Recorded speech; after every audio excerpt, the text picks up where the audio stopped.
பாருங்கள், எலும்பில்லாத கோழி எடுத்து நான் அரைச்சிக்க போகிறேன். ஜாரில் போட்டு இதை நம்ம அரைச்சி கொண்டு வந்துடலாம். அரைச்சி கொண்டு வந்துட்டேன் பாருங்கள், அரைச்சி கொண்டு வந்துட்டேன். இதை ஒரு தனி பாத்திரத்தில் எடுத்துக்கலாம். சுத்தமாக உப்பு சேர்த்துக்கலாம். மிளகுத்தூள் 1 டேபிள் ஸ்பூன் சேர்த்துக்கிறோம். 1 ஸ்பூன் சேர்த்துக்கிறோம். காரத்துக்கு ஏற்றமே சேர்த்துங்க. சைஸ் வெங்காயத்தை நான் நறுக்கி சேர்த்துக்கிறேன். இதில் கொஞ்சம் பச்சை மிளகாய் சேர்த்துக்கிறேன். நான் கொஞ்சம் கொத்தமல்லி தழை சேர்த்துக்கலாம். புதினா தழை சேர்த்துக்கலாம். கொத்தமல்லி, புதினா, இஞ்சி பூண்டு பேஸ்ட்டு.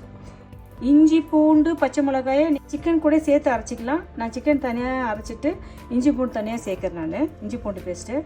கரம் மசாலா தூள் நம்ம 1 ஸ்பூன் சேர்த்துக்கிறோம்.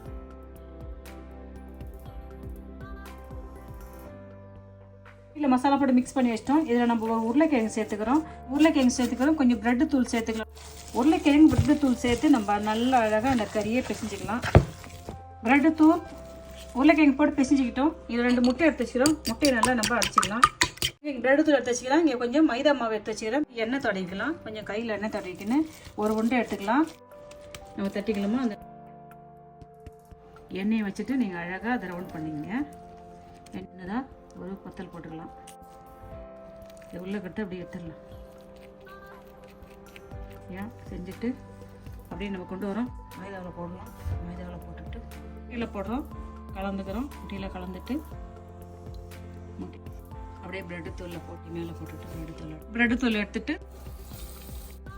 ப்ரெஸ் பண்ணிவிட்டு அப்படியே எடுத்து ஒரு கொத்தல் போடணும். அழகாக எடுத்துக்கிறோம். மாவு வைக்கிறோம். நம்ம மைதா மாவு லைட்டாக அடி போட்டுங்க. போட்டு முட்டையில் போட்டு மேலே போட்டுட்டு அப்படியே ப்ரெட்டில் போடுறோம். ப்ரெட்டில் போட்டுட்டு அப்படியே நம்ம எண்ணெயில் போட்டுக்கிறோம். திருப்பி போட்டுட்டு நம்ம அழகாக எடுத்துக்கலாம். பாருங்கள் என்ன சூப்பராக இருந்துச்சுல்ல. பொரியுமா மிதமான சூட்டில் அழகாக நம்ம செஞ்சு எடுக்க வேண்டியது. எதுக்கெல்லாம் அழகாக நம்ம எடுத்துடலாம்.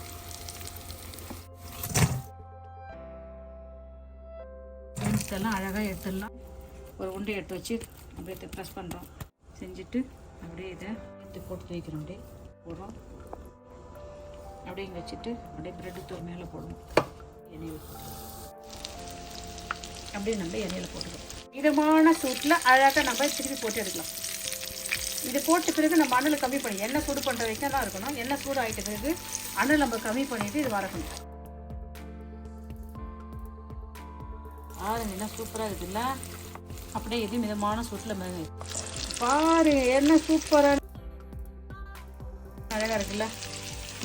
மிதமான வாங்க நம்ம சாப்பிட்டு பார்க்கலாமா? பசிக்குது. வாங்க நம்ம சாப்பிட்டு பார்க்கலாம். முறையில் வீட்டில் இருக்கிற பொருளை வச்சு நம்ம ஸ்வீட் சில்லி சாஸ் எடுத்து வச்சுக்கிறேன். உங்களுக்கு என்ன வேணும் அது புதினா சட்னி அதெல்லாம் வச்சு அரைச்சிக்கலாம். நல்லாயிருக்கும். புதிட்டு நம்ம ஒரு கொஞ்சம் கொத்தமல்லி தழை போட்டுக்கலாம்.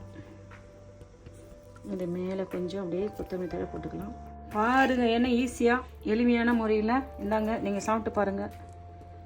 பாருங்கள் என்ன ஈஸியான முறையில் சுலபமான முறையில் வீட்டில் இருக்கிற பொருளை வச்சு நம்ம வச்சுட்டோம். இங்கே பாருங்கள், இதுக்கு தொட்டுக்க நான் இந்த ஸ்வீட் சில்லி சாஸ் எடுத்து வச்சுக்கிறேன். உங்களுக்கு வேணால் புதினா சட்னி அப்படி சாப்பிடலாம்.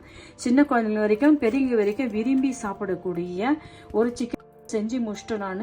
நான் நினைக்கிறேன் நான் செஞ்சு அந்த மெத்தட் உங்களுக்கு ரொம்ப பிடிக்கும் நினைக்கிறேன். நீங்களும் இதே மெத்தடில் செஞ்சு பார்த்துட்டு நான் செஞ்ச இந்த சிக்கன் எப்படி இருக்குன்னு சொல்லுங்கப்பா. இந்த வீடியோ உங்களுக்கு பிடிச்சிருந்தா லைக் பண்ணுங்கள். உங்கள் ஃப்ரெண்ட்ஸுக்கு ஷேர் பண்ணுங்கள். உங்களோட உதவி எனக்கு தேவைப்படுது. எனக்கு சப்போர்ட் பண்ணுங்கள். பாய். தேங்க்யூ.